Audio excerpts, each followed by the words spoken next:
don't mistake Donald Trump wanting to have the CIA as him being pro-CIA. That's a good point. It could just be pro-capability because when you're the president, CIA is in your back pocket. Yeah. Like the branch that CIA falls under is the executive branch. Right.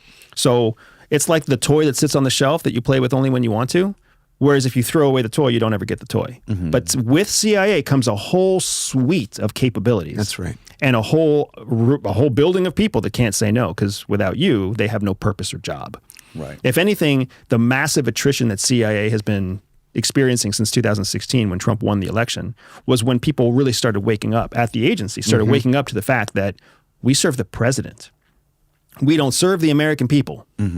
We don't serve the democratic process. We serve at the behest of the president, the pleasure of the president. So wherever that person goes, we follow. And some people didn't like that. I think most Americans don't understand that.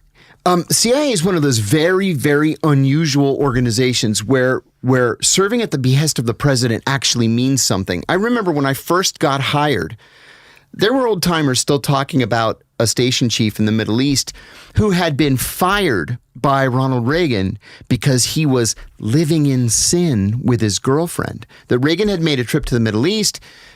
There was a dinner at the COS's house. The COS's chief of station's house. The chief said, like for you, Mr. President, to meet my girlfriend. Oh, are you visiting? Oh, no, Mr. President, I live here. Oh, you're fired.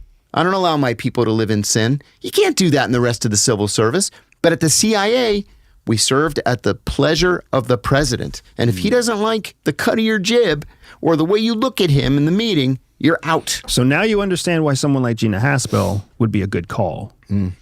Because that's a person who does what they're told to do. Right. So when a call comes down at 2 o'clock in the morning on a Sunday to get something illegal or potentially illegal done, that's the kind of person who says yes. I was on Fox News last week on the Jesse Waters show. And he asked me about that specifically. And I said, this is why if Donald Trump wins the presidency again, and if I had the opportunity to tell him one thing, it would be, please don't choose a general or a CIA insider to lead the CIA. Because the way those people became generals and became senior intelligence service leaders was by saying, yes, sir.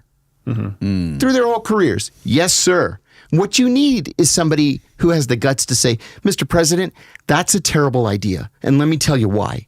And I think this is what we should do instead.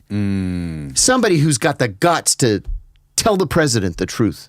Yeah. Right, but it's counterintuitive because that's not the way you get power in the government. Exactly right. And that's what's so difficult. So fresh on Freedom.